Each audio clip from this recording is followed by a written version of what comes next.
Umejiandaa kwa ajili ya neno la Bwana? Maombi ambayo tutakuwa nayo yale ya mwisho wa mwezi tutayafanya mwanzo wa mwezi ili tupishe sikukuu ya watoto, na mwanzo wa mwezi tutakuwa na siku 5, na siku hizo 5 tutashughulikia tu funguo za kiuchumi.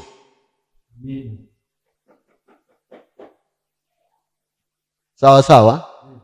Tutadili na funguo za kiuchumi. Imempendeza Mungu sasa tushike hiyo line. Bwana Yesu asifiwe. Kwa ujiandae kabisa kwa maombi hayo. Nafikiri mwisho wa mwezi ni kwa ajili ni vijana wetu, watoto wetu wataendelea. Kisi tutaanza tarehe 3, 4, 5, 6, tutamaliza 7 mwezi wa 12. Tutafunga tu masaa 12, lakini tutashughulikia uchumi kwa namna ambavyo Mungu anatuongoza tufanye. Amen. Ambayo itakuwa Disemba. Tarehe ngapi? 3, 4, 5, 6, 7. Iweke hiyo ratiba kwenye kitabu chako. Tutazungumza pia nyakati mbalimbali. Kwa mfano, kuna wakati wa kutoa ujue ni upi, wakati wa kupalilia ni upi, wakati wa kuvuna ni upi, lakini kanuni halisi ya kufungulia milango. Kwa hiyo ina maana yao tunaona pia uchumi wa mtu ukistawi hapa kwa namna ya tofauti. Haleluya. Baada ya hapa, naomba nitumie muda huu tuende kwenye neno la Mungu. Niwashukuru wote ambao tunaendelea kuomba kwa ajili ya kanisa, kwa ajili ya huduma, tumishi. Mishale ni mingi, lakini mishale hii haituumizi kwa sababu tuna faida ndani yake. Tuna faida ndani yake, haituumizi. Tunasonga mbele kwa sababu huwezi kuishi bila mishale. Yaani wewe kama huna jaribu, nabii tukuombee upate jaribu. Haleluya. Kitabu cha Waebrania, labda tu niseme neno hili. Kitabu cha Waebrania 12 mstari wa 7. Waebrania 12 mstari wa 7. Nayo maneno ya Mungu yanasema, ni kwa ajili ya kurudiwa mwastahimili Mungu awatenda kama wana.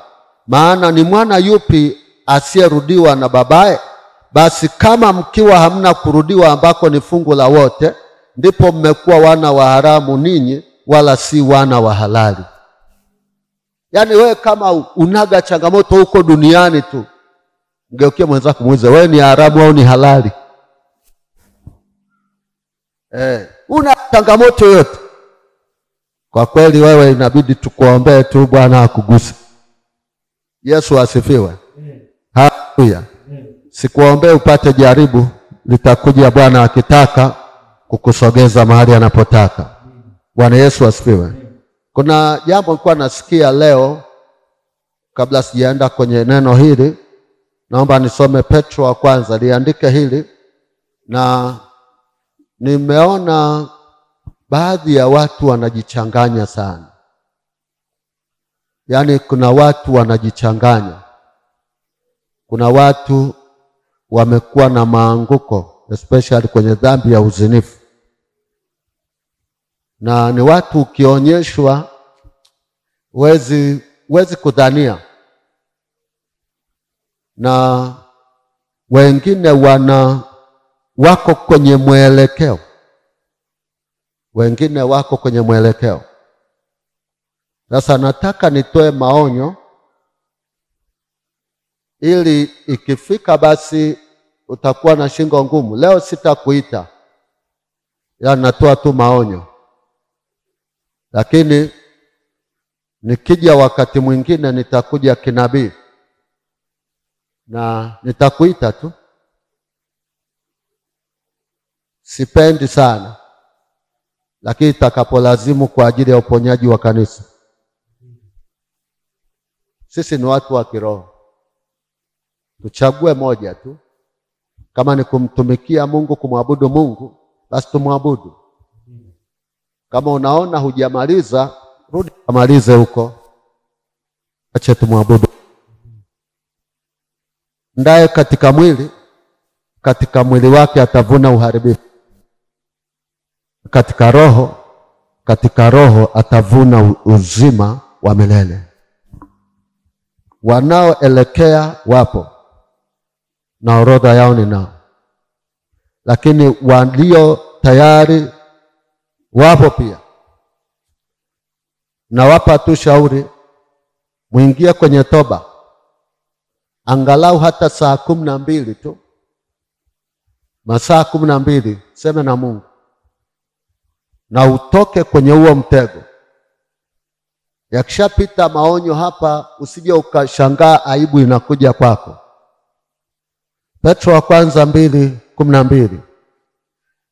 Muwe na mwenendo mzuri kati ya mataifa, ili iwapo huwasingizia kuwa watenda mabaya, wayatazamapo matendo yenu mazuri, wamtukuze Mungu siku ya kujiliwa.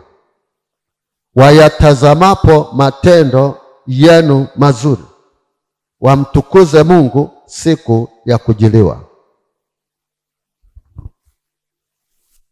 Ni maonyo tu. Hata Kaini aliambiwa, angalia dhambi na kuotea, na unayefanya hii ni ya mwisho. Nitakapokuja nitakuja kwa jicho la kiroho na nitakuleta, alafu wakati huo sitakuja huko, nitakuja hapa na nitakupointi. Kuna mwingine nimemuona mazingira yake ya kazi, maeneo ya kazi, na hii dhambi ameifanya, amekuwa sugu, yaani ameshaona kawaida.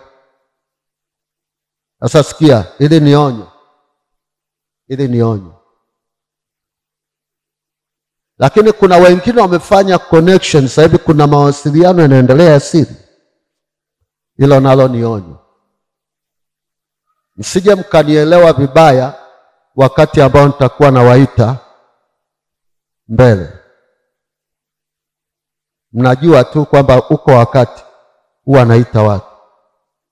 Msije mkataka kufika huko, utakuja kukosa amani bure. Lakini pia kama unaona hiyo dhambi inakutesa sana, njoo usaidiwe. Hello? Haleluya. Tunawezeshwa na Yesu. Hatushindi peke yetu. Lakini nguvu yako ya maamuzi pia. Anasema mtu akitaka kunifuata na ajikane mwenyewe, ajitwike msalaba wake anifuate. Hivi vitu vipo, lakini unaweza ukaamua kufanya au kutokufanya. Iko kwenye maamuzi. Swala la kufanya dhambi liko kwenye maamuzi yako, na swala ya kutokufanya. Kwa Mungu anapoona umeamua kweli kuacha, Mungu anaingilia kati kukusaidia. Yesu asifiwe. Kwa hiyo hilo ni onyo. Itakachofuata baadaye, basi wewe njoo, kama unaona inakusumbua, nikusaidie namna ya kuvuka, tusonge mbele. Bwana Yesu asifiwe. Naomba nizungumze, unaweza ukaandika Nyakati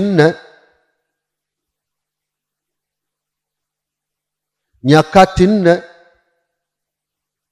pamoja na master au tunasema kiongozi wako au mentor wako kufikia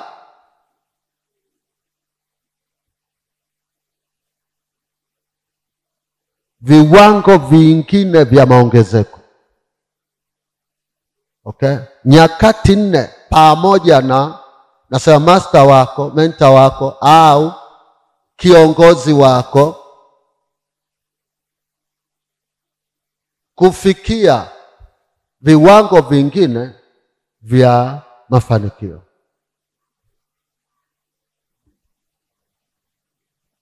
Shika sana, hizi ni nyakati za kinabii kwenye maisha. Na utakapokuwa ukisikia neno hili, ujipime pia uko kwenye wakati upi. Nyakati 4. Kila mtu anapaswa apite nyakati 4 kufikia hatima, destiny yako. Nyakati 4. Haleluya. Na usifeli njiani. Lakini naongea habari ya nyakati 4 pamoja na kiongozi. Nitumie hii lugha tu. Mtumishi, kiongozi wako, mchungaji wako, mlezi wako. Amen. Haleluya. Nyakati 4. Mwambie mwenzako nyakati 4. Andiko letu kuu ni Wafalme wa Pili, sura ya 2, mstari wa 1 na kuendelea. Nyakati wa Pili, sura ya 2. Wafalme wa Pili, sura ya 2. Andika Wafalme wa Pili, sura ya 2, mstari ule wa 1. Tasoma, anasema, ikawa Bwana alipopenda kumpandisha Eliya mbinguni kwa upepo wa kisulisuli, Eliya alitoka Gilgal pamoja na Elisha. Eliya akamwambia Elisha, tafadhali kaa hapa, maana Bwana amenituma niende mpaka Betheli. Elisha akasema, kama Bwana aishivyo na roho yako iishivyo, sitakuacha. Basi wakashuka mpaka Betheli. Basi wana wa manabii walikuwako Betheli, wakatoka kuonana na Elisha. Wakamwambia, je, unajua ya kuwa Bwana atamuondoa bwana wako leo asiwe mkubwa wako? Akasema, naam, najua, nyamazeni. Eliya akamwambia, tafadhali kaa hapa, Elisha, maana Bwana amenituma niende mpaka Yeriko. Akasema, kama Bwana aishivyo na roho yako iishivyo, sitakuacha. Nao wakafika Yeriko. Bwana Yesu asifiwe. Mstari ule wa 5 na mtu anisomee. Basi wana wa manabii waliokuwako Yeriko wakamkaribia Elisha, wakamwambia, je, unajua ya kuwa Bwana atamuondoa bwana wako leo asiwe mkubwa wako? Akajibu, na najua, nyamazeni. Endelea. Mstari wa 6. Eliya akamwambia, tafadhali kaa hapa, maana Bwana amenituma niende mpaka Yordani. Akasema, kama Bwana aishivyo na roho yako iishivyo, sitakuacha. Wakaendelea mbele wote wawili. Asante. Sasa tukumbushane mambo manne au nyakati 4. Kwa nini nimesema master wako? Master ni Bwana. Si ndio sahihi, Dr.? Master ni Bwana. Yaani na ile Bwana imeandikwa kwa herufi ndogo, manake kuna Bwana Mungu herufi kubwa, B kubwa inaanza. Alafu Bwana ambaye ni kiongozi, Bwana ambaye ni mtawala, ni kama ni binadamu yeyote ambaye sio Mungu ni B ndogo. Sema Bwana wako anatwaliwa. Manake huyu ndio master wake. Kiongozi wa Elisha ni Elia. Na Elisha ni mtumishi wa Elia. Tungetumia lugha nyepesi, ni mtumwa wa Elia. Haleluya. Elia ni bwana wake. Na huyu bwana wanapoendelea na safari, kuna wakati ambao Bwana au Mungu anataka kumtoa huyu bwana, huyu wa Elia. Na katika kumtoa, Elisha akagundua kwamba bwana wangu anaondoka. Nafanya nini? Sasa huyu ambaye ni master wake anamwambia Elisha kwamba kaa hapa, naenda kule. Akasema kila mahali anapoenda, mara naenda Gilgali, sikuachi. Naenda Betheli, sikuachi. Naenda Yeriko, sikuachi. Naenda Jordani, ng'ambo ya Jordan, napo sikuachi. Haleluya. Naomba niseme nyakati 4 hizoandika. Nyakati ya kwanza inaitwa Gilgal. Ya pili inaitwa Betheli.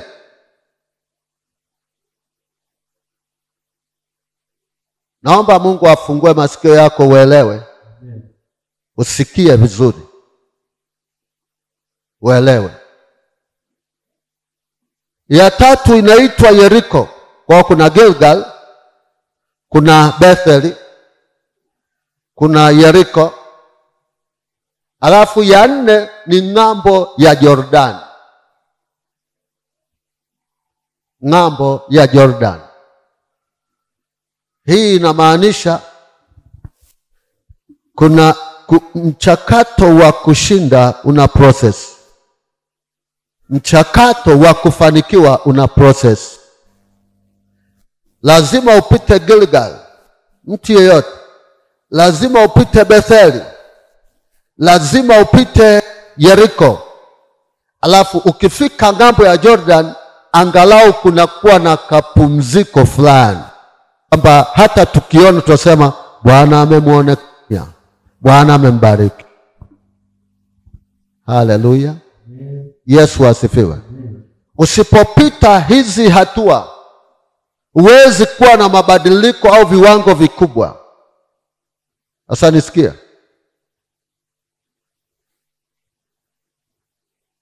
Tuseme Elia wenu nipo, lakini kina Elisha pia mpo. Na hawa kina Elisha hawa wanahitaji kwenda na Elia anakwenda.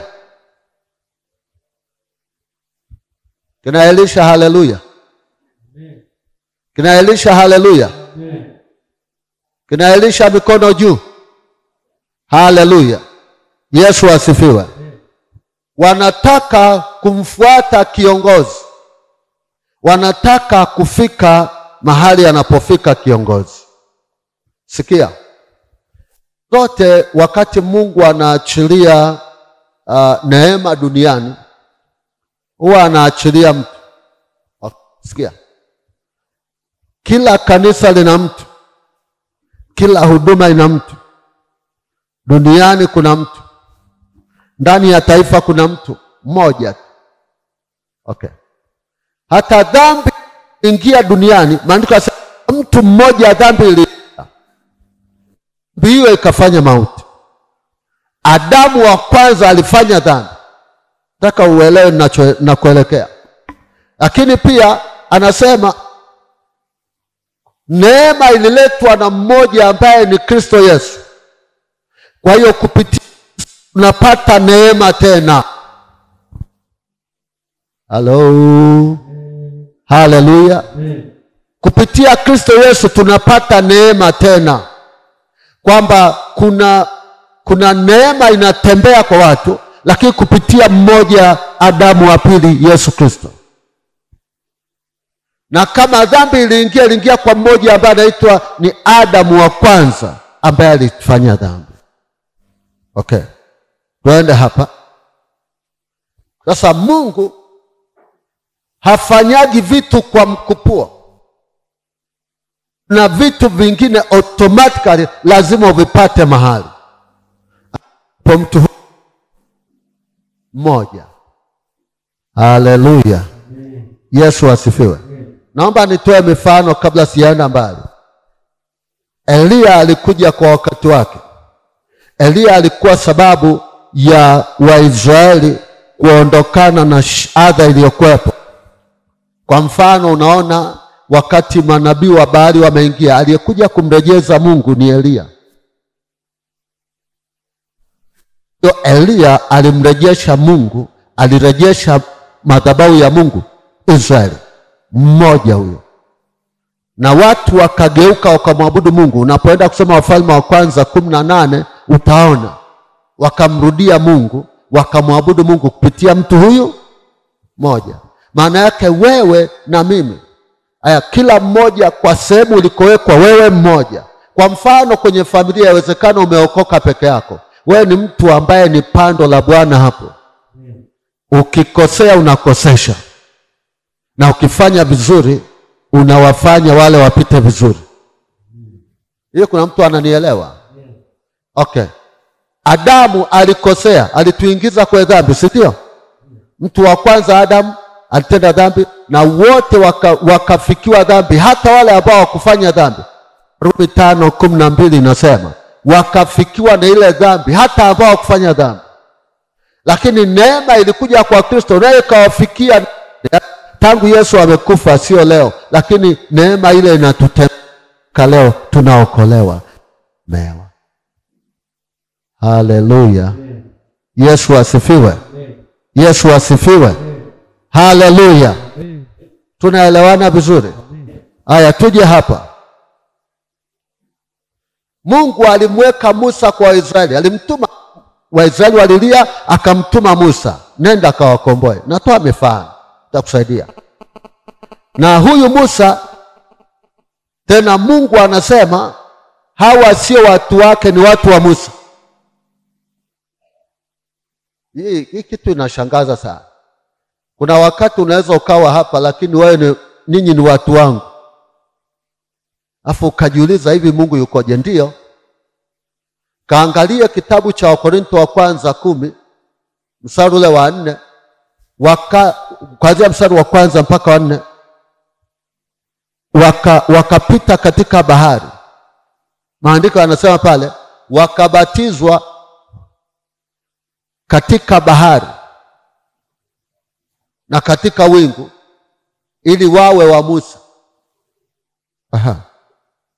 Ngoja nikuonyeshe kitu. Haleluya. Kuna vitu ambavyo lazima tupone upande wa pili tujue. Petro wa Korintho wa kwanza ile sura ya 10.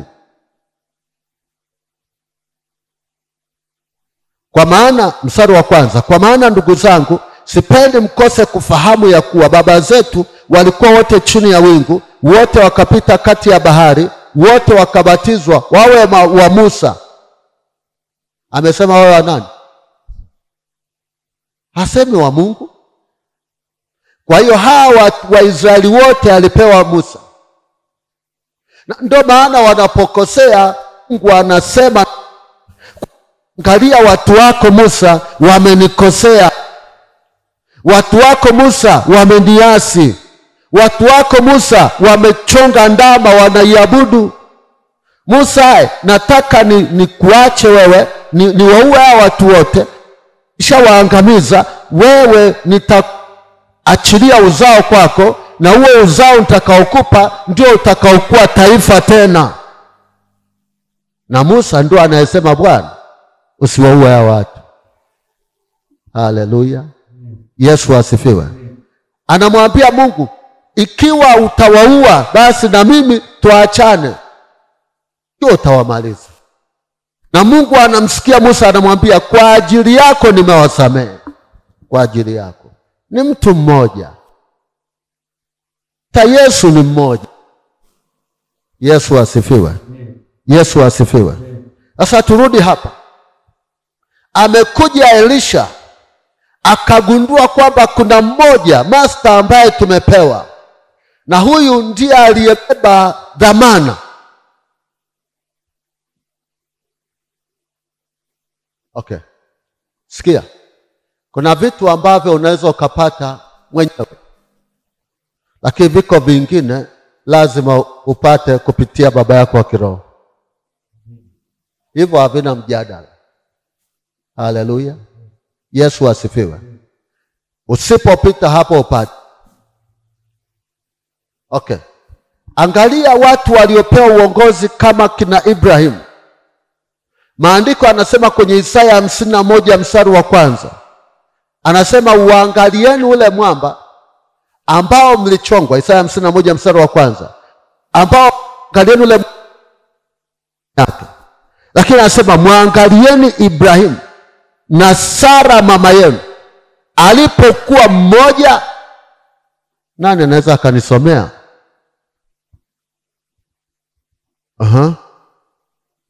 Isaya 51 mstari wa kwanza. Isaya 51 mstari wa kwanza. Nisikilizeni ninyi mnaoifuatia haki. Ndiyo. Ninyi mnaotafuta Bwana. Uangalieni mwamba ule ambao mlitolewa kwa kuchongwa, na tundu na shimo ambalo mlitolewa kwa kuchimbuliwa. Mstari wa pili. Mwangalieni Ibrahim baba yenu na Sara aliyewazaa, kwa maana alipokuwa mmoja tu nalimweta, nikambariki, nikamfanya kuwa wengi. Hebu tuishie hapa. Anasema alikuwa sema mmoja. Kwa anasema angalieni hapo kwa baba yenu hapo. Alikuwa mmoja, nikamfanya kuwa wengi. Naomba tuzingatie mambo makuu mawili wakati tunapoelekea kwenye viwango vingine. Kwenye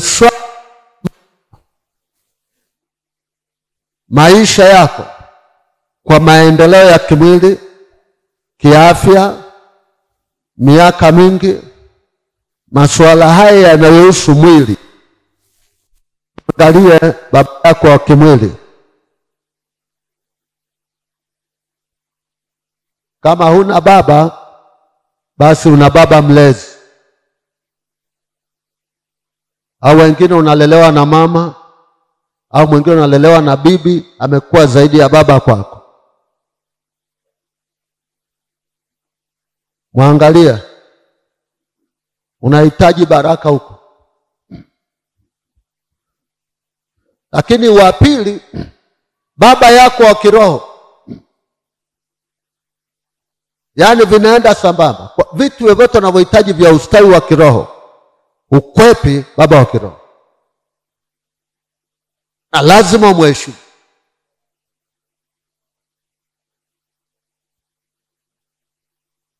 Jana tulikuwa tunakumbushana na baba yangu wa kiroho, mtu mmoja ambaye alipewa kuwa mzee wa kanisani. Lakini alitamani kuwa mzee kiongozi. Mchungaji akamwambia, hata hii nafasi ndio kupa tu ya uzee, hukustahili, ila nimekupa heshima tu, wewe miongoni mwa wazee. Sasa unaitaka ya nini? Alipoona hawaelewani, aliondoka akaenda kujenga kanisa. Kaambia watu huyu sini, akamsema mchungaji. Sema vibaya. Na kwa sababu alikuwa na pesa, anataka kutawala kwa hela yake, akajenga ile kanisa. Akajenga la mabanzi kwanza dogo, lakini akajenga la matofali kubwa kuliko tulilokuwa nalo. Akaita wakachukua baadhi ya watu kwamba mchungaji hana maono na vyovyote. Kaenda. Sasa kadri alivyoendelea, mambo yakaendelea kuharibika. Mtu ambaye alikuwa giant, mtu mnene, mpana, yuko vizuri, alirudi akawa mdogo, kaanza kupoteza kumbukumbu, kapofuka, kafanyaje. Wakaanza kumbeba, kawa kadogo sana. Sasa hiyo ya askofu kumwombea sikuwa na yeye, akaniambia wakati ule ameenda Marekani kusoma, akawa naguswa sana amuombee yule. Sasa kwani nasikia kumuombea? Toka kanisa muda mrefu. Anarudi Marekani, kufika anaambiwa alikufa. Amekufa. Kwa tunakumbushana. Sasa hilo nikajua pia na yeye alikuwa amemuombea ili apone. Nini alikosea?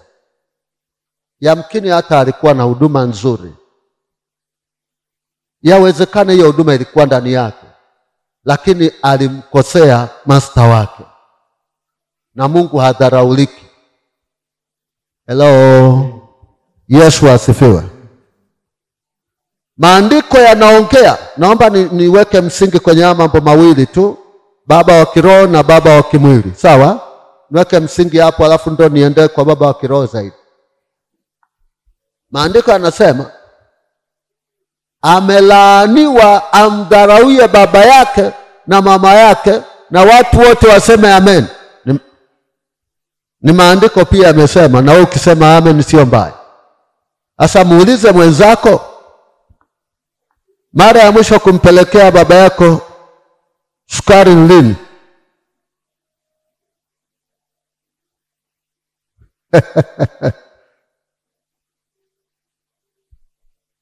Hebu mgeukie jirani, ukiona ana aibu ujue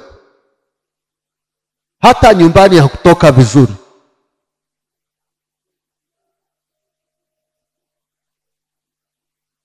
Huo mwili wako huo, aina ya maisha yako ya kimwili na baraka fulani za kimwili, wingi wa siku uko kwa baba yako wa kimwili, mlezi wako wa kimwili.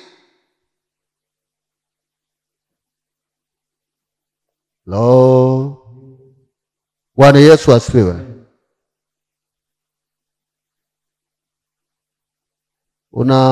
Unabarikiwa. Haleluya. Hata kama ni kichaa, hata kama hana elimu, ni baba yako huyo, ni mama yako huyo. Fungua Kumbukumbu la Torati 27:16. Maana unaweza wasema alaaniwe alafu mtu akahama kanisa, kwa sababu anasema hili kanisa lina laani kabisa. Sio mimi nimesema. Kumbukumbu la Torati 27:16.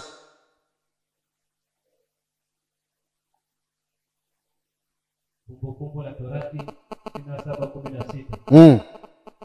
Na alaaniwe amdharauye baba yake au mama yake, na watu wote waseme amen. Siona amen zimepungua. Kiona amen zimepungua, utagundua kuna mtu anakaa hata miezi, hata miaka, hakuna hata siku anamwambia mama nimekutumia kitenge hicho. Na nyinyi vijana unakutana na wale watu waliofuga kucha, anakuambia baby, anatengeneza sauti kama ya Delila. Unalegea, unalala magotini kama Samsoni. Mzazi akitaka 5,000, unajua wazazi ni waajabu sana. Mpe hata 2,000, atakushukuru. Hata 2,000. Lakini unaweza ukashindwa kumpa, mimi sina hela. Lakini saa hiyo hiyo kuna mtu baby, nataka kusuka, mtindo unaosuka ni 60,000. Nitakutumia 100,000.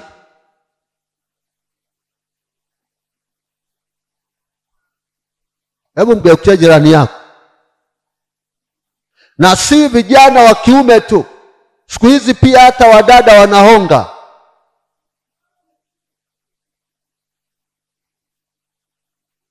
Siku hizi umesikia kuna watu wanaitwa nyinyi ndio mnajua. Wanaitwa tena nani? Mishangazi. Wanaonga vijana wadogo. Anamwambia sasa, vaa kasuruali yaka kakubana. Walikuwa wanaitwa Viserengeti boy.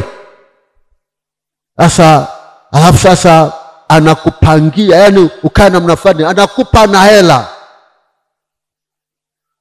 Sasa muulize huyo mshangazi, ana mama yake na baba yake, anamtunza kama anavyokutunza wewe. Hii ni laana imeingia kwenye dunia.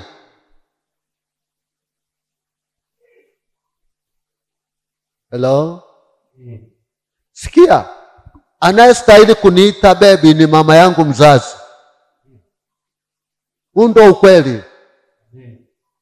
Nani alishika kinyesi changu bila kuogopa? Nani alifua nguo zangu sangine nilijiarishia bila kinyaa? Nani alikula mpaka akatema chakula akanipa? Nani alikesha na mimi usiku? Nimeugua sangine silali, anaingia mkesha kwa ajili yangu. Afu leo unamsahau, unaenda kwa mtu mlikutana tu jana hapo amejipaka marashi. Ninyi ndio mnaendekeza hao wasifanye kazi. Wakafanye kazi, waache kufuga kucha. Na unatakataka hela ambayo hujafanyia kazi. Unakula hela ya mama wa mtu. Mama analia kijijini, hutaishi. Mnaniangalia kwa huruma. Haleluya. Yesu asifiwe. Yesu asifiwe. Bora niseme ukweli. Kama mama akikuita baby, sawa. Mama wendo, yani mgongo wake ulikuwa ni lift yako, unapanda gari bila malipo. Hiyo ni mama. Hello. Sema nakataa mishangazi.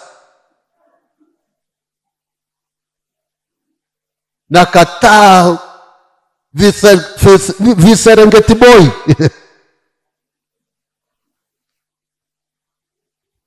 Hello. Hallelujah. Yesu asifiwe. Unadanganyika tu. Tuliookoka lazima tuwe na akili. Kama una akili, azinie na mwanamke au mwanaume hana akili, mwenzako una akili au huna wewe? Hello?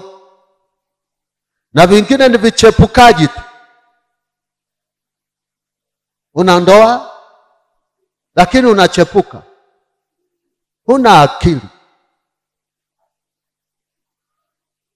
Hello? Sasa mnaniangalia kwa huruma hivyo? Yesu asifiwe. Yesu asifiwe. Alaaniwe, afanyeje? Kumbukumbu la Torati imesema alaaniwe azinie na mwanamke. Umesikia hapo?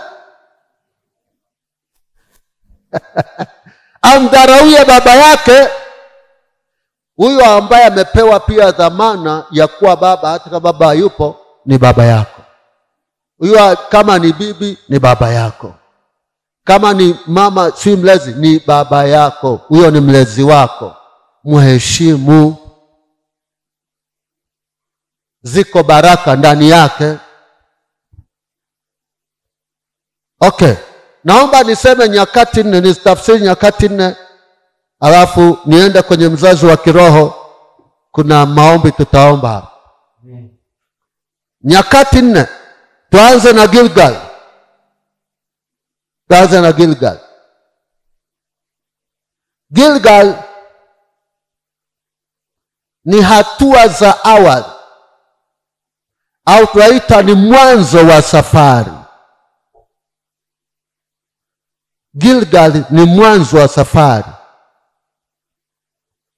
Umeanza na mtumishi lini?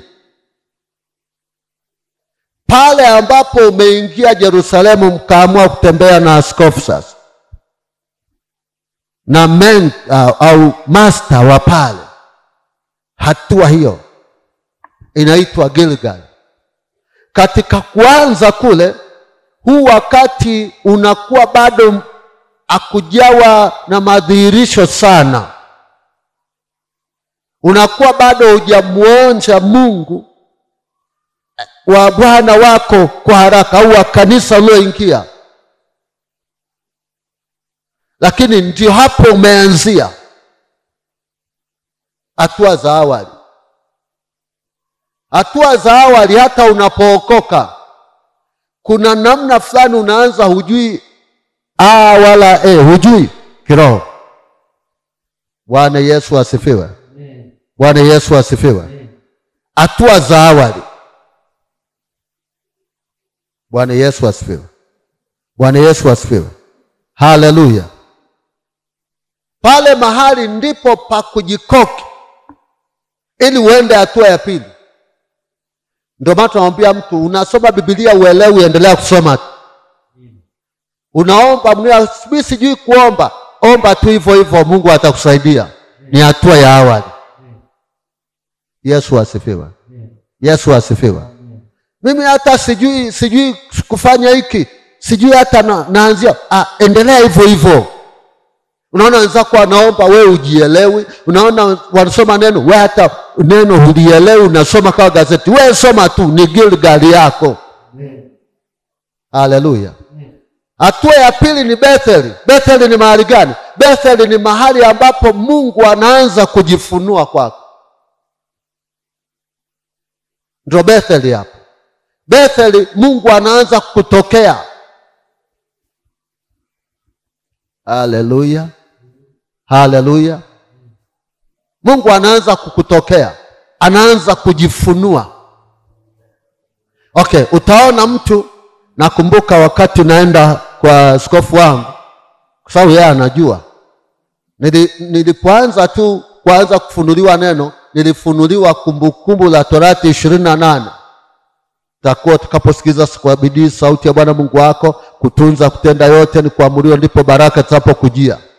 Nikajikuta nikikaa na askofu wangu, naambia Bwana, yani askofu, ukawa unamuita mchungaji kwa ajili ya askofu. Kaambia mchungaji, yani unajua baraka ni sisi tunakosea, kwamba kumbe tukisikia sauti ya Mungu tukakubali kutoa, kwa mfano zaka, tukakubali kutoa dhabihu, tukakubali kumtumikia Mungu ipasavyo, tukakubali kuacha dhambi, kumbe tunabarikiwa, si ndio tunakosea. Nikaongea, ananisikiliza, anajua huyu mtu kafunuliwa huyu. Kila mtu naye mkuta anamwambia makosa ni yetu, sio ya Mungu. Kanafundisha namna ya kusikiza sauti ya Mungu, ndio baraka zinapokuwa. Nilifunuliwa kutoka hapo. Maandiko yanasema Samuel kabla hajafunuliwa neno, aliposikia sauti ya Mungu, alikuwa anaenda kwa Eli kumwambia, nimesikia umeniita. Eli akasikia mara ya kwanza, akamwambia nenda kalale. Akarudi mara ya pili, mbona umeniita tena? Anambia sijakuita. Lakini baadaye anambia, sasa kuna hiyo ni Bwana anakuita, nenda kalale. Ukisikia sauti nasema tena, Samueli, Samueli, sema mimi hapa Bwana mtumishi wako. Haleluya. Lilianza kufunuliwa kwake, Mungu alianza kujifunua kwake. Najua kuna watu wako kanisani, wengine ni wokovu wa wazazi tu, Mungu hajajifunua kwao. Haleluya. Mungu akianza kujifunua utampenda Mungu. Mungu akianza kujifunua utashangaa wamekuwa na bidii ya kumcha Mungu na kumtumikia. Wanaanza kuwa na ile roho ya Mungu, maana Mungu amejifunua kwao. Kuna mtu yuko hapa kwa sababu alimsindikiza mama yake, alimsikiliza ndugu, lakini hayupo. Yani amekuja tu kama walivyoenda Katoliki, wanavyoenda sui kwenye dini, yani maanisha kwenye dini. Sasa tunataka tusiingie kidini, tumjue Mungu binafsi. Kuna wakati Mungu anamwambia Ezekiel ile sura ya 2, anamwambia simama kwa miguu yako Ezekiel, nipate kusema na wewe. Sasa muda wa kusimama kwa miguu yako ni muda ambao Mungu ameanza kujifunua kwako, anaongea na wewe. Naomba Mungu akupe neema umjue Mungu binafsi. Haleluya. Yesu asifiwe. Yesu wetu asifiwe. Haleluya. Haleluya. Kwa hiyo Bethel ni mahali pa Mungu kujifunua. Tashangaa mtu anakimbia mkesha, hata mkianza kuomba hapa yeye atanena mpaka kesho. Ingieni mkesha, huyu amelipuka. Unaona kamlipuko fulani kamemtokea. Anaanza kugaragara kwa sababu kuna namna ya Mungu ameanza kujifunua. Hiyo ni Bethel yako. Ni nyakati nzuri sana. Ni nyakati za kubembelezwa na Mungu. Ni nyakati za kubebwa na Mungu. Ni nyakati unasikia raha tu wokovu. Ile Daudi anasema onjeni muone ya kuwa Bwana ni mwema. Hii ni Bethel yako. Ila usisahau wakati unapopita Bethel, unaposikia furaha, unapofurahia wokovu, saa nyingine hata ukiomba vitu vinatokea hapo kwa hapo. Ukiombea mgonjwa anapona hapo kwa hapo. Ukikemea pepo, watu wakipita Bethel. Kuna mmoja tulikuwa mkesha, alipofika eneo hili la Bethel, alikuwa ni mlinzi, anachunga siuko PPF katuko Banana kule. Anatoka usiku, anajiiba kutoka kule, anakuja mkesha. Namwambia kazi ya watu. Yani sasa ana imani kabisa, asema kazi hii nimemwachia Mungu, na anashiriki mkesha na anarudi kazini. Ananiambia mchungaji, ukata ukitokea mtu mwenye mapepo niite. Yani kamoto kanachemka. Mtu ambaye yuko Bethel, kuna namna fulani Mungu anakutokea asema jamani, Mungu amenitendea muujiza, Mungu amenisemesha hivi. Hata ndoto, maono mazuri, sauti nzuri ya Mungu utaanza kusikia. Haiko mbali Bethel. Haleluya. Sasa ukitoka hapo, wakati mwingine unaitwa andika Yeriko. Yeriko ni wakati gani? Yeriko sasa unaingia vitani. Na hizi nyakati tunapita, wale waliopita mazingira haya au wanaopita wanaelewa ninachosema. Ukishaingia kwenye Yeriko, hata aina ya maombi unayoyaona ni vita tu. Unalala, unaota, unapigana. Unatembea, unasikia tu shindwa kwa jina la Yesu. Yani huyu mtu hata ukimkuta kwa maombi kwa jina la Yesu, wewe jini maimuna, wewe jini. Yani vurugu kwenye ndoto ni vita tu. Hii ni Yeriko. Ukishapita hiyo Yeriko ukaiona ni Yeriko, pambana sawa sawa. Ngoja niwaambie. Nikiwa Yeriko, natembea Yeriko, nakumbuka kuna wakati nimshukuru Mungu hapa, nikasema yale Mungu aliniambia, hiki mnachokiona Mungu anafanya, Mungu ameniambia atafanya makubwa. Yani ninao utukufu mkubwa. Nitatakiwa pia kwenda Israeli wakati wote kwa maagizo ndopewa. Lakini miongoni mwa kazi ambazo Mungu atazifanya kwa kanisa hili, huu ni mwanzo. Haleluya. Haleluya. Huu ni mwanzo. Na leo Mungu alichonipa nikimaliza hii nyakati, huo ndio ujumbe nitamalizia nao, nikupe alert ya kile Mungu amekiweka mbele yako. Usiishie njiani. Haleluya. Yeriko ni mahali pa mapambano. Yeriko ni mahali saa nyingine pa uvamizi. Unasema jamani, hivi Mungu haoni? Hivi shetani kwa nini hafi? Lakini ni wakati wa vita. Nakumbuka kina Baba Jona watakumbuka, tukua kanisa fulani kule, kwa tumefunga makaratasi. Alafu tukiwa kwenye maombi yale ya Yeriko, watu wanatikisa jengo linataka kuanguka kwa jina la Yesu. Yani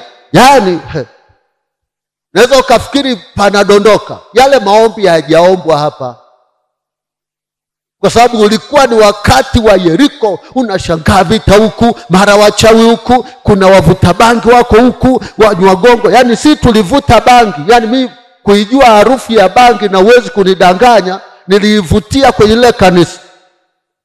Nimeivutaje? Sasa hapo wanauza bangi, wanavuta ule moshi wote unakuja huku unakuja gongo, nikaijua harufu yake. Wale palikuwa panaitwa Boma Chafu. Kwa leo hata nikisikia bangi wapi naijua hiyo ni bangi. Tulikuwa Yeriko tunapambana. Nakumbuka si nani alikuwepo wakati yule mchawi ananiletea wali, ulikuwepo? Kuna mchawi alileta wali, yani tumepambana. Huyu ana asili ya Kiganga, sisemi hilo kabila, ni mwanamke. Mambo yamemshinda, alikuja, niko nimekaa na watu, mimi napenda kufundisha, pana watu kama 30. Akaleta wali pale na vijiko viwili, wali unanukia. Akaleta na kikombe cha maji, kile cha nusu lita, ameweka maji. Kanisani na ubiri, nimekaa tu kwa kitu ya meza yangu, akaleta hapo karibu mbele ya watu. Nikamwambia, baada ya ameondoka, nikamwambia watu, mmeona? Subirini bado.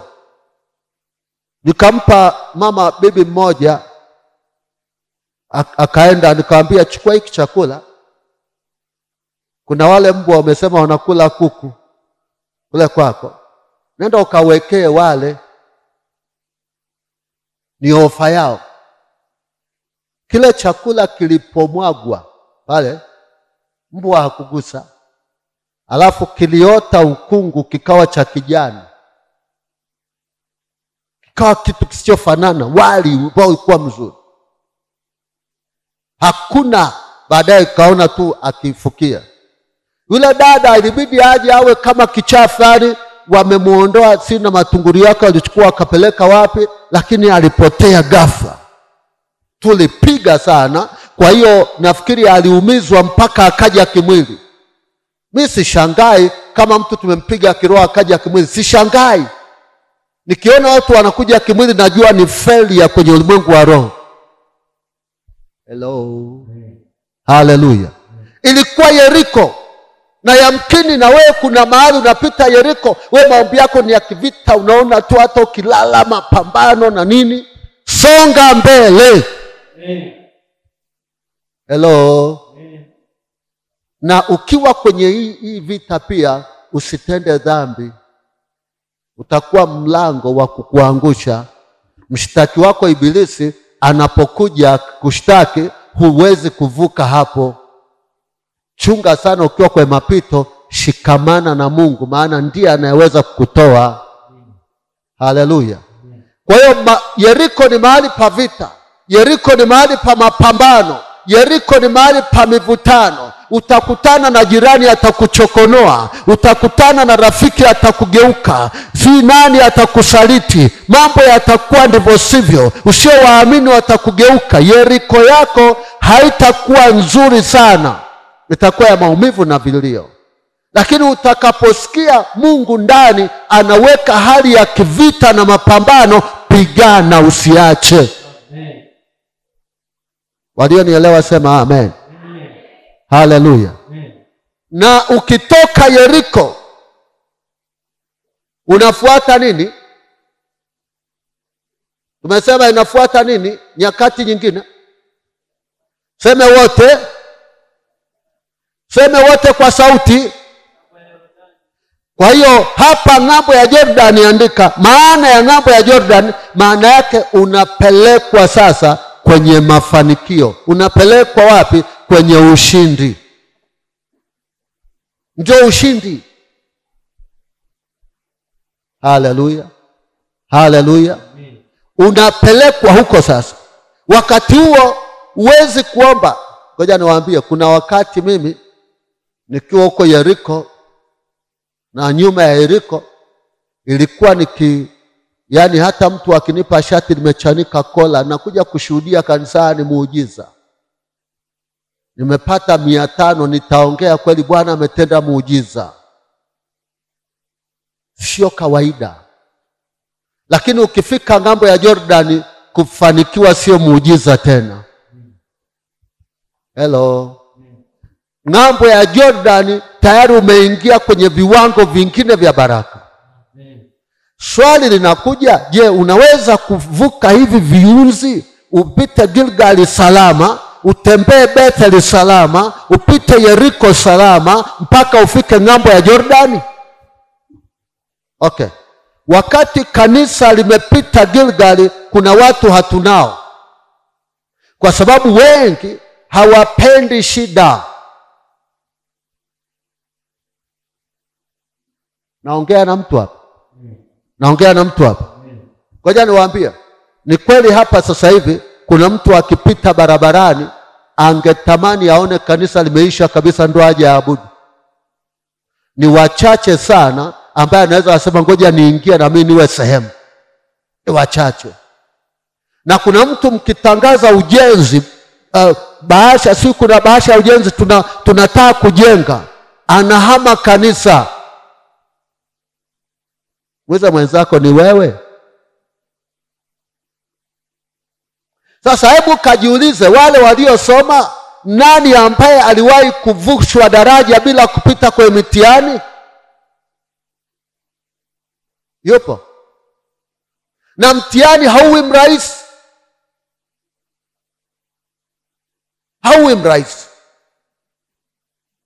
Hauwi mrahisi hata kidogo. Lakini wengine tukua tunalowekaga miguu kwenye beseni usiku unasoma. Mtihani ukifika mpaka kichwa kinauma unameza Panado. Lakini ukishavuka hapo, unavuka daraja. Nani alikuambia huku kwa Yesu ni haleluya tu? Kwa Yesu tambarare. Tulikushawishi ili uje kanisani. Kama unasikia kwa Yesu tambarare, ulikuwa unashawishiwa. Ukiambiwa kuna shida utakuja wewe. Sasa ulipofika hapa tunakuambia huku ndio majaribu yalipo. Umeingia kisimani sasa. Hapa hata rafiki yako, hata kiongozi wako atakusema vibaya, atakusingizia. Hello. Na unyamaze kimya, usilielie. Hello. Mtu ambaye unamwamini kabisa asema huyu atakuibulia jambo, utalia mpaka machozi yaishe kwenye macho. Hata maji huyo anaishaga bombani. Lakini uvumilie. Huku hakuna tambarare. Natangaza leo hamna tambarare. Amen. Tulikuwa tunakuvuta. Mwambie mwenzako ulikuwa unavutwa tu. Hapa hujafika mbinguni. Haleluya. Yesu asifiwe. Usitake kuishi kimayai. Huko kwa Yesu lazima tuwe na roho ngumu. Uwe hodari na moyo wa ushujaa. Tena nimesema hivi, ishi kama kitimoto. Mara anamuita Trump. Si kama Trump anajua wanamuitaga nguruwe. Maana nguruwe anaitwa Trump. Wale Yesu asifiwe. Mara mbuzi Katoliki. Lakini angalia, anatajwa majina mengi mazuri na mabaya, mara haramu. Na kuna dini fulani hazimli. Kuna dini zimetia mkazo hawali nguruwe. Ni haramu. Alafu kuna baadhi ya watu pia hawali. Alafu linasemwa vibaya. Hata Biblia inasema usiyarudie matapishi kama nguruwe. Lakini yule jamaa pamoja na kuchukiwa na watu wa dini fulani, pamoja na kuchukiwa na watu wengi, lakini yeye siku zote amenenepa. Yaani nataka tu hata wakuseme endelea kunenepa, waumize roho. Yesu asifiwe. Mwambie mwenzako nini unakonda sasa. Semeni hada time. Yeye anasonga mbele. Anaendelea kutingisha tu muone niko hapa na nyama yangu ni tamu. Na sasa hivi kitimoto ni ghali kuliko hata ya ng'ombe. Hello? Na ni katamu kama uli pole. Bwana Yesu asifiwe. Haleluya. Mnanielewa nachosema? Majaribu yapo. Sasa unatakiwa kupita kwenye hizi level ili uende ngambo ya wapi? Pointi nyingine sasa. Tuanzie hapo. Pointi nyingine andika. Kufika ngambo kunahitaji uwe na kiongozi. Ukiandika Kiingereza sema master. Ukiandika kwa Kiswahili andika bwana, alafu weke mabano. Uende peke yako. Uende peke yako. Shika ile utakuja kunishukuru siku moja. Kufika ngambo. Yaani huku unakotoka kama huna master wako, huna bwana wako anayekuongoza, kufika huko itakuwa ni kazi. Kuna watu wataishia maisha fulani, na hata kama wana maisha yatakwamia mahali fulani. Kwa nini? Kwa sababu hawana master wao. Hello. Hallelujah. Yaani hilo tu lipo. Kwamba Waisraeli wanalia, Mungu tunatumikishwa na mizigo hii. Mungu anamtafuta Musa machungani. Bwana wa hao, master wa hao, nenda kawaongoze. Anaenda kuwaongoza wale watu mpaka kuwapeleka. Haleluya. Ujinga ambao umeingia ndani ya watu wa Mungu ni kumwacha master wao kwenda, wanajifanya wanajua. Siku hizi kuna ujuaji mwingi. Ndo wale Jumapili nisema kina Kora. Kora anasema huyu mchungaji anasema yeye mtu anaongea na Mungu tu. Askofu, hata sisi tunajua kuongea na Mungu.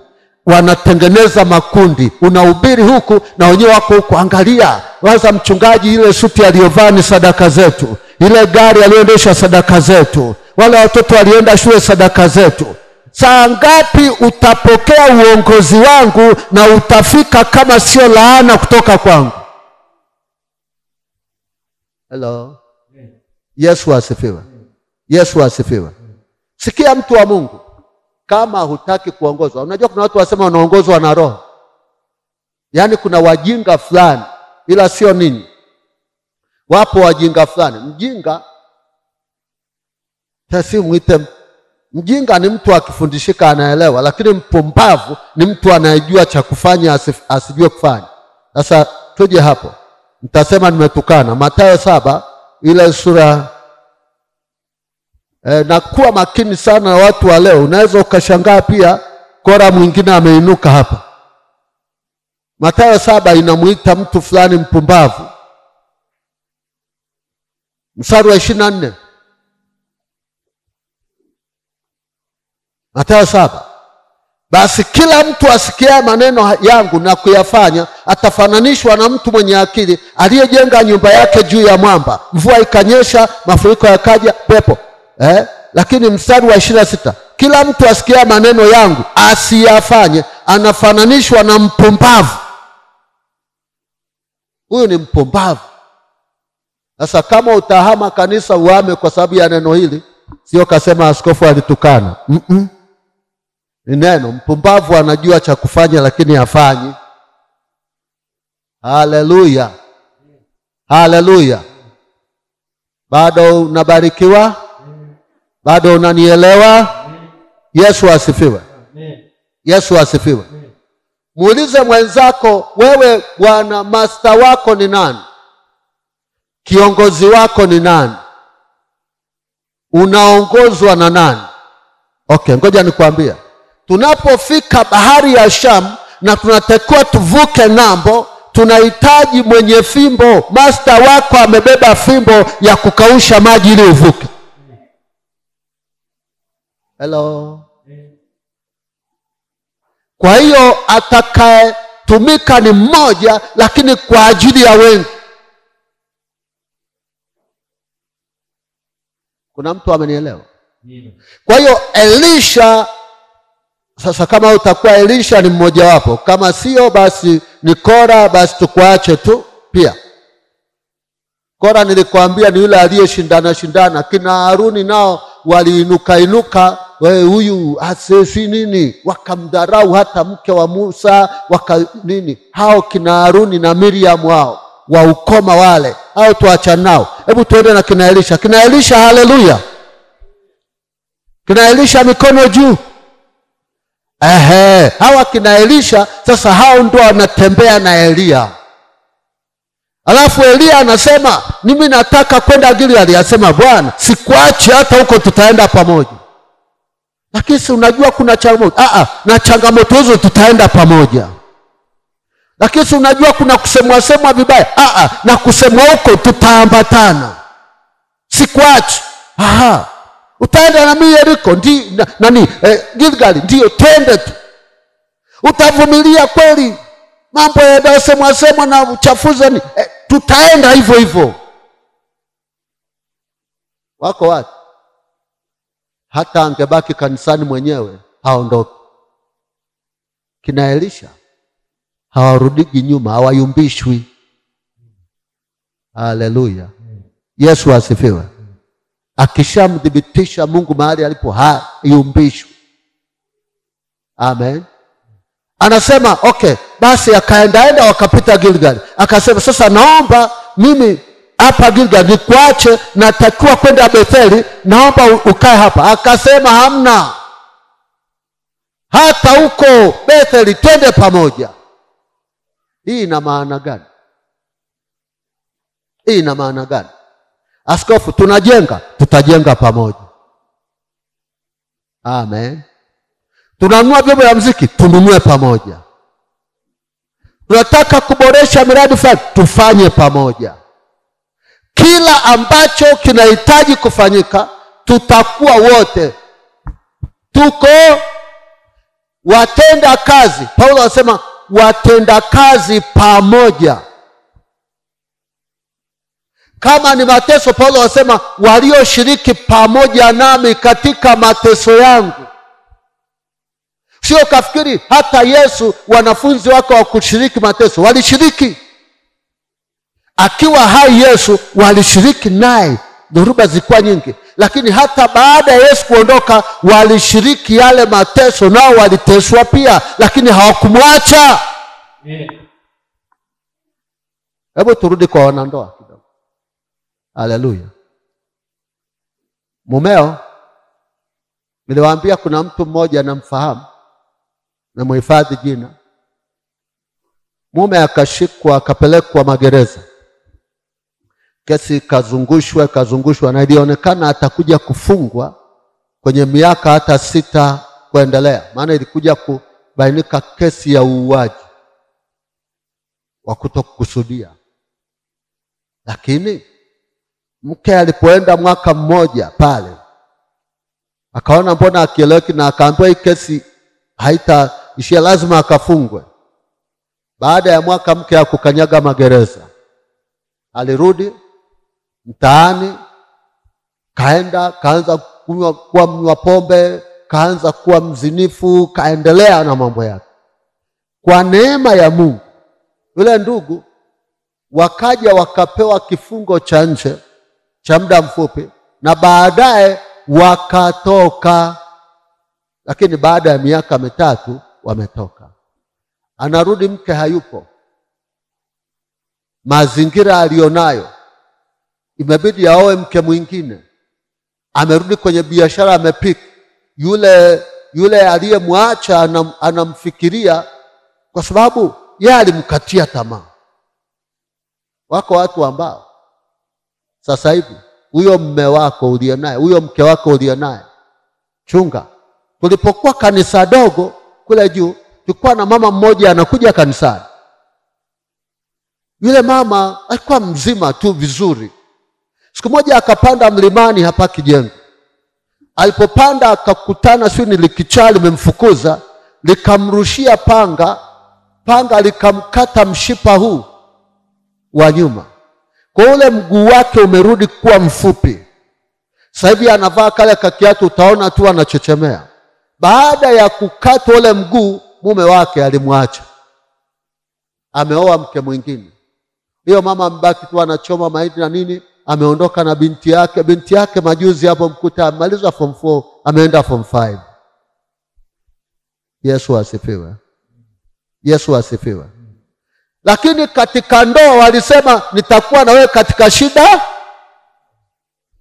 Maana yake hata ikitokea amepofuka bado,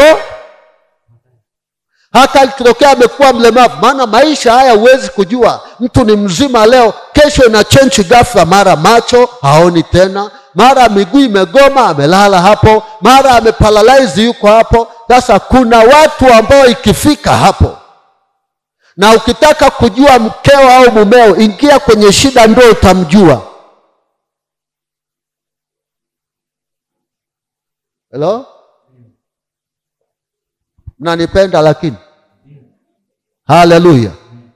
Huyo ambaye ni haleluya tu akipata asante sana. Kuna wakati mwingine mnyime alafu uone.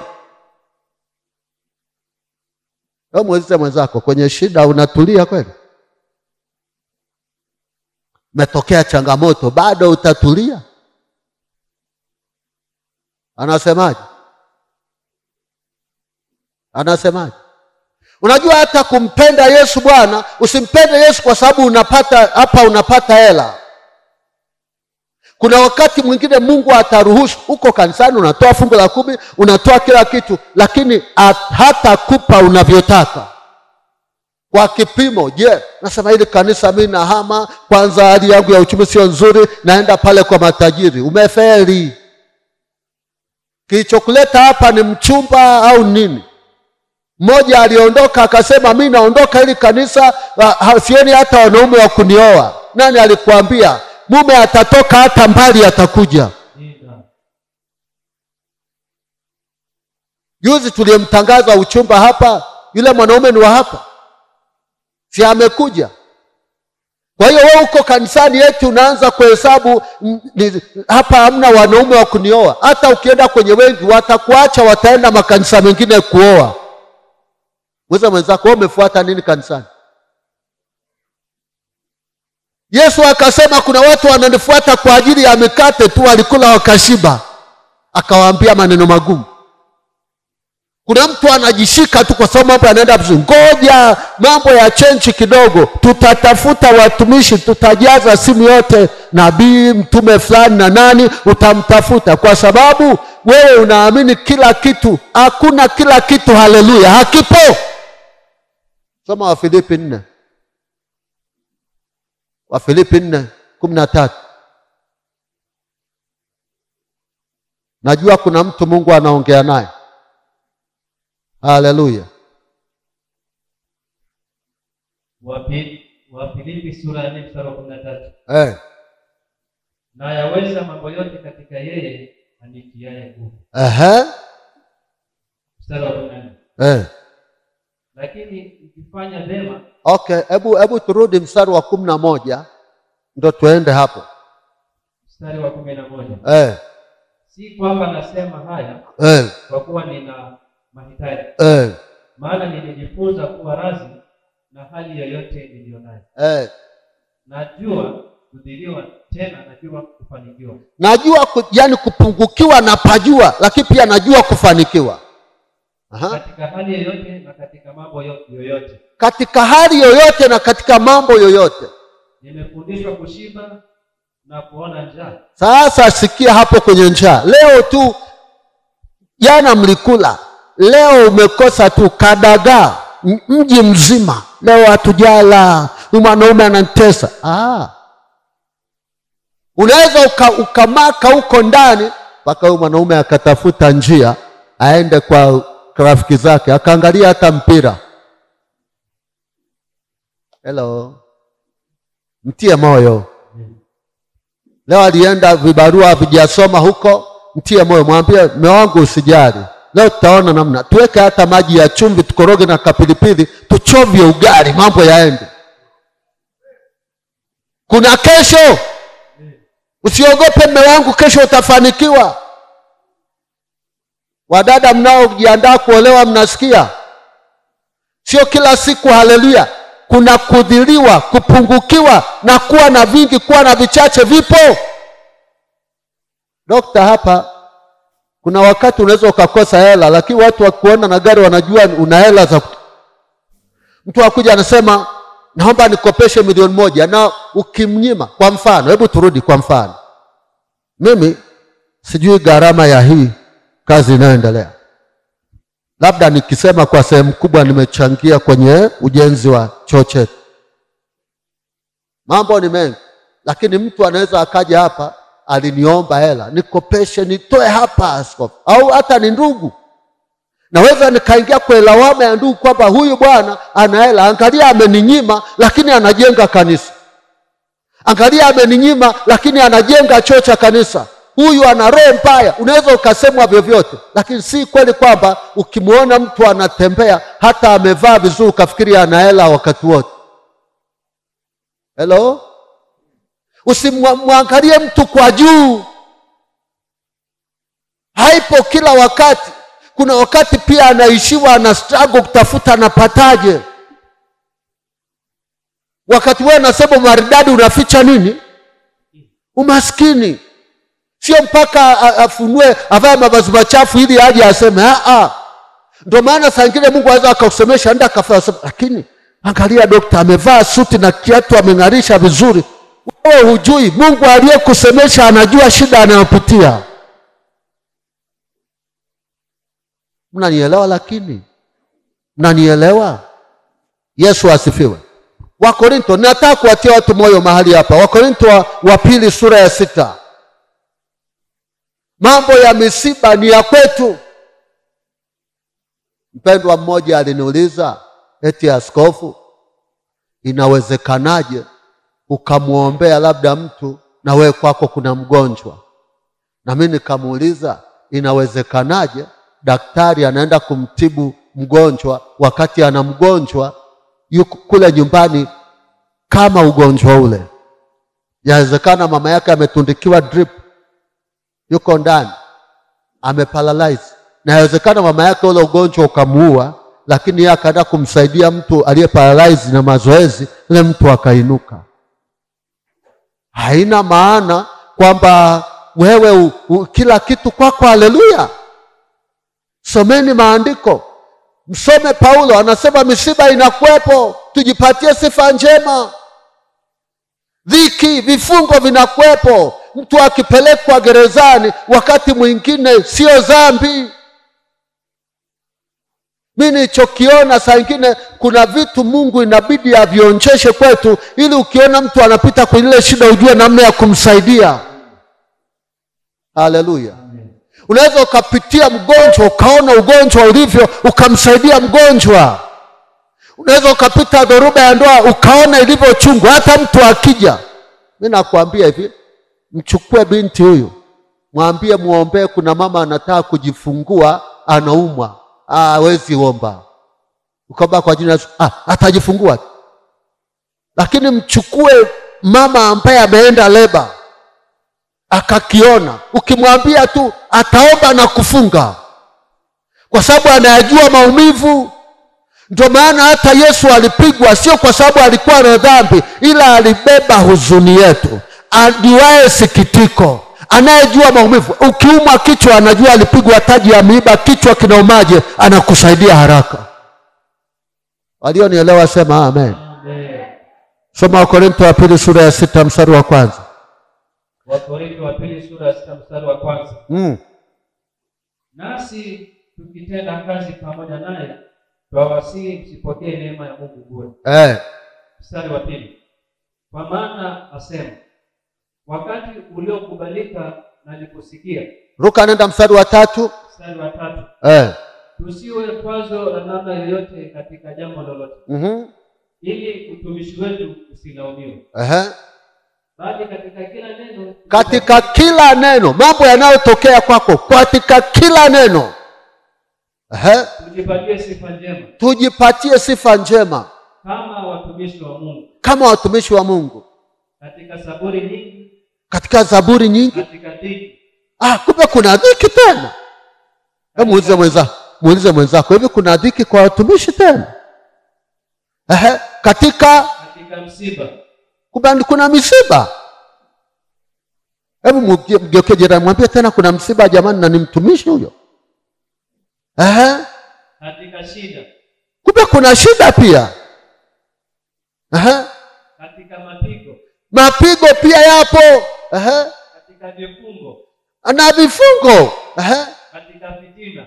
Fitina, tunafitiniwa. Nani asiyefitiniwa? Nyosha mkono uniombee mimi. Unaga fitina hata darasani pale. Okay. Katika taabu. Taabu, Katika kukesha. Katika kukesha. Katika kufunga. Katika kufunga. Kwa hiyo vitu hivi vipo. Labda kuna wengine hawajajua. Wakati nimeoa, namshukuru Mungu, nikamaliza kile tuendelea. Ikatokea shida ambayo iliniumiza sana. Mungu alileta ile andiko. Wakati mimba imefikisha miezi 6, inakaribia 7. Akawa amepata maumivu, mama kampeleka hospitali. Daktari aliyekuwepo akasema arudi tu nyumbani kama atasikia maumivu zaidi na kuna dalili ambazo zionekana ni mbaya. Katule tumepanga tuko mahali. Yaani ile ilikuwa niache utumishi pengine. Maana niliamini yale mambo hayatuhusu tena. Mimi huwa naombea watu wengi. Wakupokea watoto wanapokea. Naombea mimba zinazotaka kuharibika zisiharibike. Naombea watu wa mapacha wanapokea. Lakini mimba ile ilikuwa ya mapacha. Daktari akasema nendeni, na ile mimba ikatoka, mapacha wa kiume 2. Nilikuwa na msiba mgumu sana, ulioniuma sana. Nikasema sasa Mungu, nikakumbuka neno pia la Biblia yasema unataka mabaya wapate wengine na ya wewe upate tu mazuri tu. Siku moja Mungu akanipa mstari nikiwa nimeumia sana, usiku nimelala. Akaniambia kuna mambo mengine na yaruhusu kwako ili ukiona aliyepata hiyo shida uweze kumsaidia.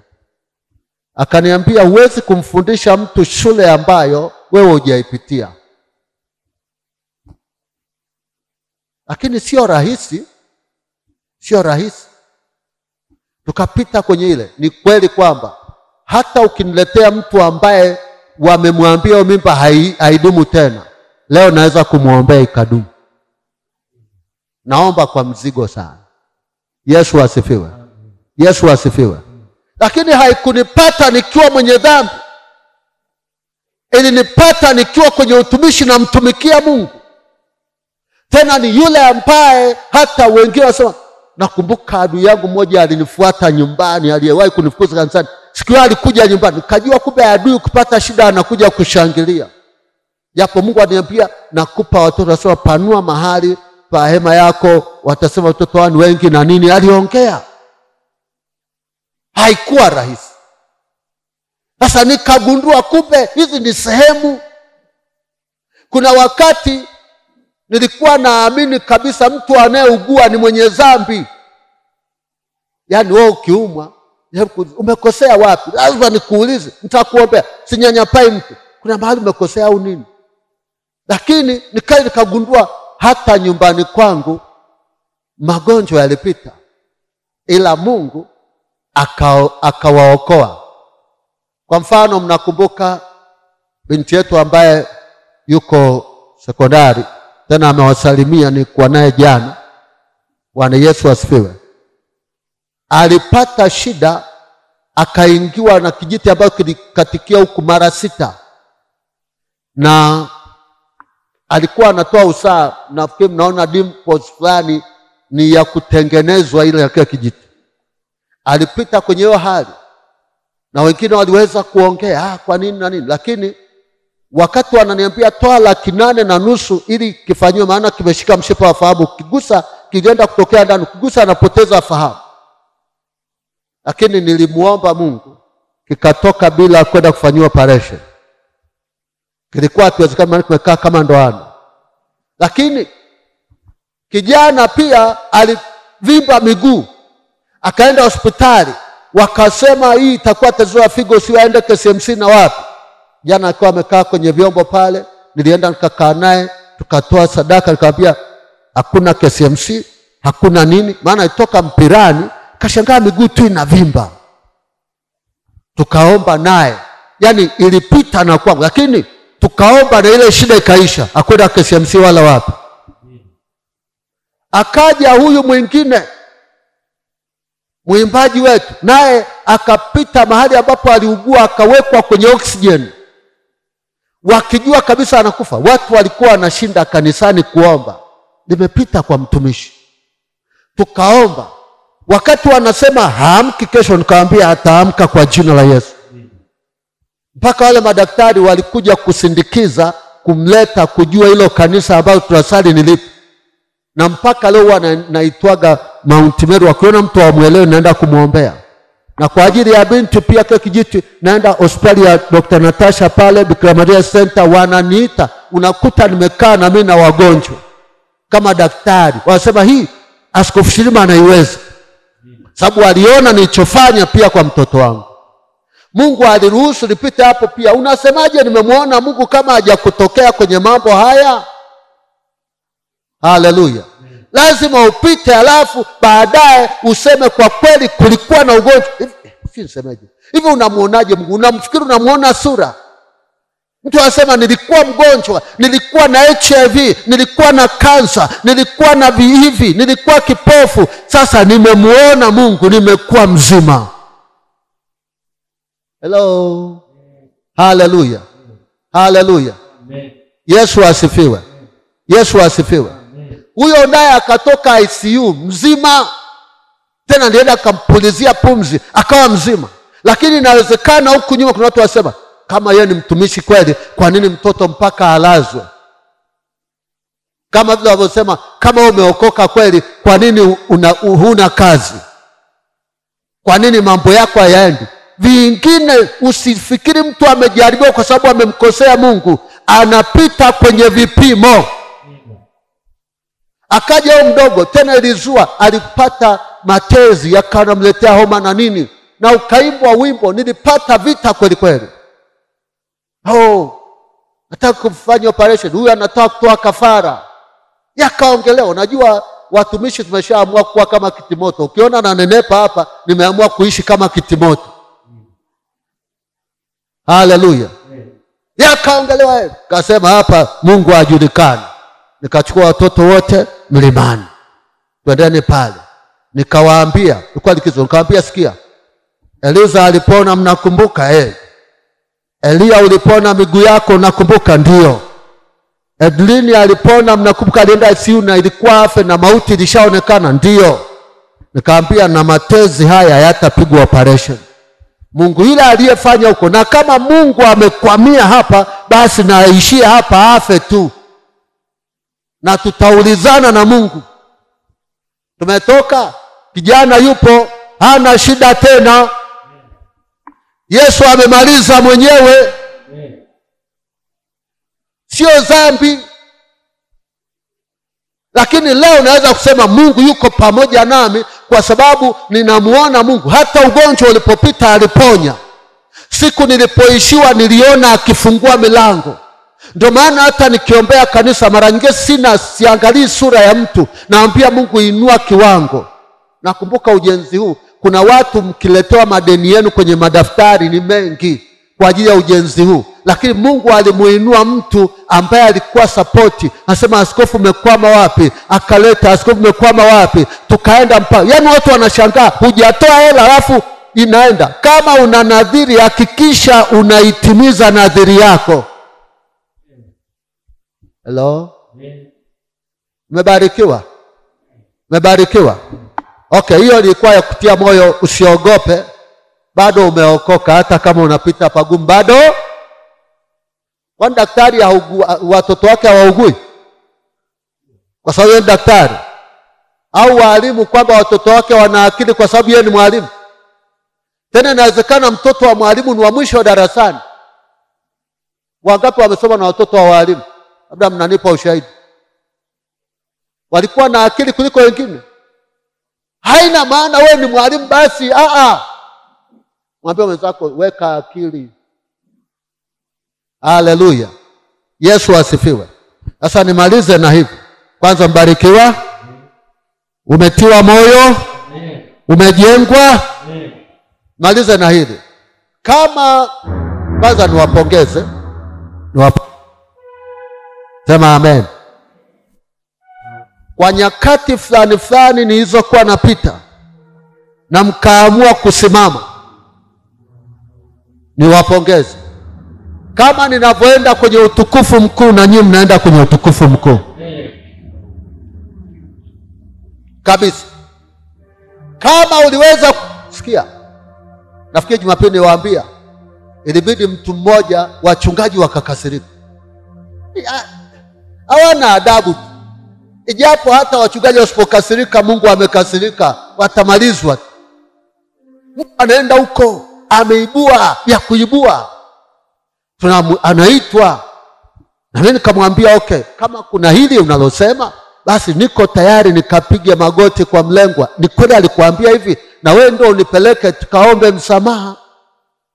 Ameibua kitu. Unajua sisi tuna jina la mtu bwana. Hili jina askofu halijatengenezwa kwa kazi ndogo. Mpaka ufike uaminike na jamii, uaminike na taifa. Yaani jina la mtu halichezewi. Tena ukienda polisi umemchafua mtu jina, unalipa gharama kubwa mno. Mtu anatoka tu, sasa tunamuita, sema, anaruka tena, sijasema mimi. Huyu amesahau. Bwana aliona kama utani, akaitwa ambaye alimtuma. Lakini yapo ili kutuinua. Nani ajuaye maneno yanafanya kanisa lisonge mbele? Na naomba Mungu kwa ajili ya changamoto ya kanisa, ninyi mlioko kanisani na ninyi mbarikiwe sana.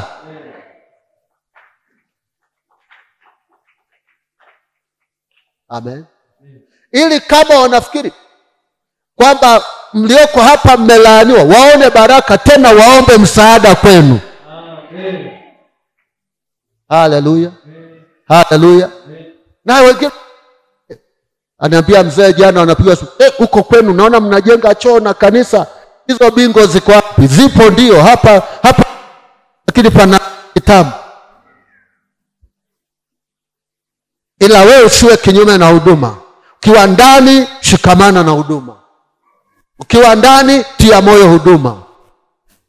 Okay, andika. Ukiwa chini ya uongozi wa Bwana wako, unatumia ile neno master.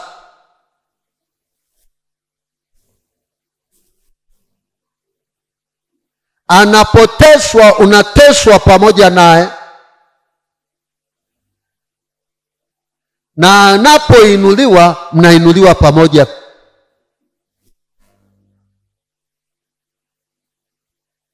Ndio maana Paulo anawa-identify wale ambao walishiriki naye katika taabu, katika vifungo. Anasema hawa walikuwa nami kwenye mateso yangu. Na hawa wengine walishiriki nami hata vifungo yangu na mahitaji yangu. Makedonia walishiriki. Kwa hiyo akiwa katika kuteswa mnaenda pamoja. Ndio maana Elia na Elisha wakaenda kila mahali.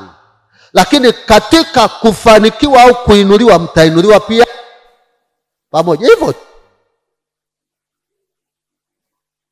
Yesu akasema ukitaka kukaa mmoja mkono wa kuume na mmoja mkono wa kushoto, je, waweza kukinywea kikombe ni kinywacho? Na ubatizo ni batizwao, je, ninyi mwaweza kubatizwa? Kikombe maana yake mateso. Kama mnaweza, sawa. Warumi 8:17. Hakuna baraka ambayo inakuja bila changamoto.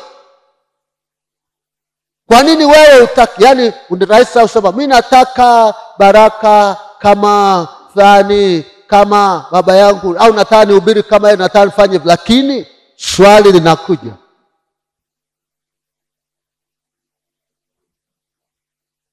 uko tayari kuteswa pamoja naye? Warumi 8. Warumi sura ya 8 mstari wa 17. Na kama tu watoto basi tu warithi. Warithi wa Mungu, warithiwa pamoja na Kristo. Ndio. Na tukiteswa pamoja naye ili tupate na kutukuzwa pamoja naye. Tukiteswa pamoja naye ili tupate na kutukuzwa pamoja naye. Nina watu nitatoa mfano kidogo. Nitatoa mfano kwa utukufu wa Mungu. Haleluya. Kwa utukufu wa Mungu. Naomba tolee Bwana Kevi. Kevi, simama. Upunge kidogo, yamkini unaweza ukapata ubunge kwa kuwakilisha. Punga tu kidogo kwa watu. Haleluya. Kevi unayemuona tunasema ni amekuwa kanisa yake. Kwa form ngapi? Form 3 hapo. Sio chini hapo. Mwaka gani? 2010. Alianza kumsindikiza 2010 ukiwa form 3. Sasa wakati anakuja kanisani, sio wakati tuna jengo hili, ni wakati tuko mahali fulani, ni wakati tuko kwenye makaratasi na nini. Mama alikuwa na duka mahali fulani katika mazingira fulani, sio mepesi sana, ila ile mama amempenda Mungu. Tukaenda na vijana tukaendelea. Ametoka hapo ameenda chuo. Ametoka hapo leo anamiliki ndani ya kanisa hili.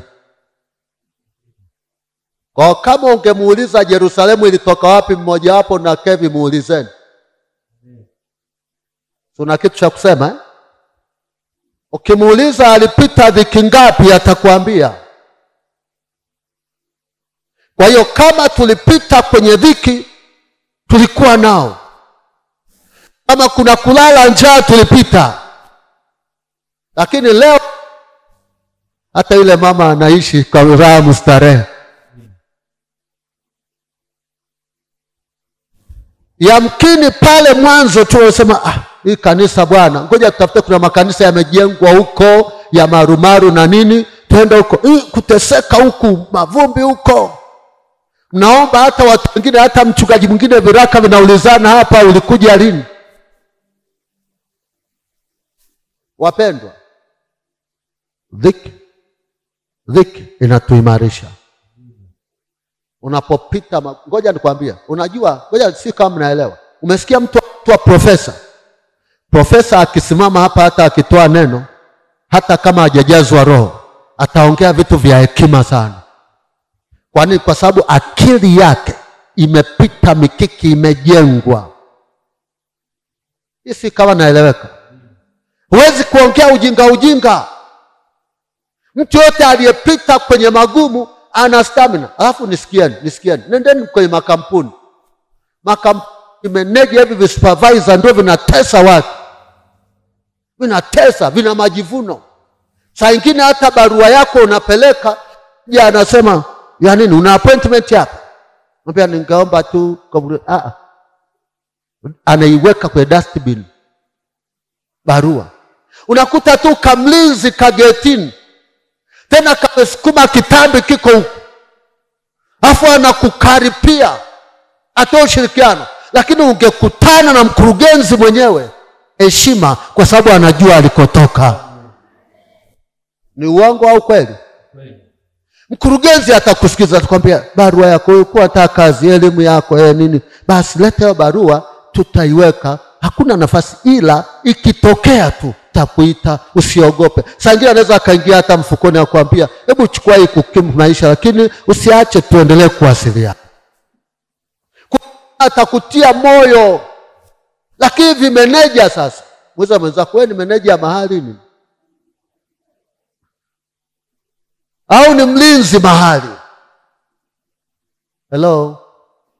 Yaani nilikuwa kuwa na mshirika mmoja akikaa huko anaenda mpaka nyumbani kwangu, yale mshirika, lakini ametoka kanisani hayupo. Anaenda nyumbani pia, kama nipikie chakula. Kina Tina wanakumbuka huo muziki. Nipeni chakula. Yaani anaenda kudai. Mimi sijawahi kuwaamuru watu wa nyumbani kwangu kwa namna hiyo. Ameenda. Akija huko anapelekesha watu. Kwa bahati nzuri aliondoka, sikumfukuza. Usijioneone sana. Yaani sikia, kama umepita kwenye mapito, mimi kumnyanyapaa mtu siwezi. Nikikuona una shida najua nilikopitia. Mimi nimewahi kushinda nikaamua kufunga siku 3 bila kula, najua mateso. Nimewahi nafunga kavu, alafu nafungulia boboro. Nyinyi mjua boboro? Tena mahindi kwenye nyumba ni mfichemasi wangu ameniambia, unataka chakula hapa, twende Kiseriani tukavune. Anakupa hapo mahindi sado, huna ya kusaga, kwa ukifunga unakula hiyo boboro. Ingeniumiza hata tumbo. Nimeishi haya maisha. Kwa ukiwa na njaa najua. Haina maana nimeibukia tu hapa. Kama ni kupuyanga kwa miguu nimepuyanga. Siku nyingine mambo yalikuwa magumu, nikapanda gari la watu kule Hais. Kasema Mungu, sina hela, nimeenda Nchiro container, nimechimba ule udongo mgumu na Nchiro TANESCO huko. Siwezi kutembea, nimechoka. Sijala mchana.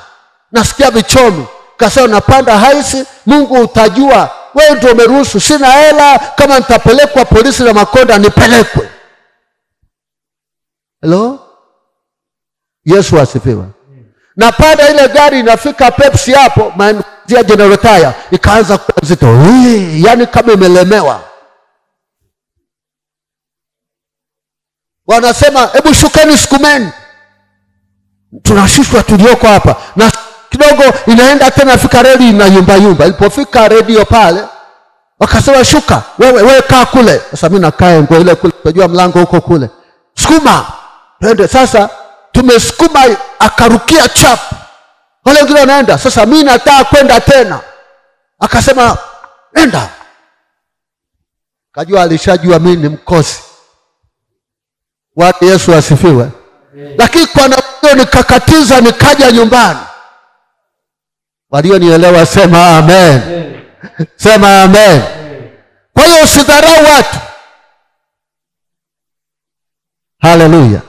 Naomba nimkaribishe mwenyekiti kabla hatujaendelea na maombi yetu. Kuna mambo ya kuombea hapa. Tutaendelea wakati mwingine. Uliyebarikiwa sema amen. Tembea na ile neno liwe uponyaji wako.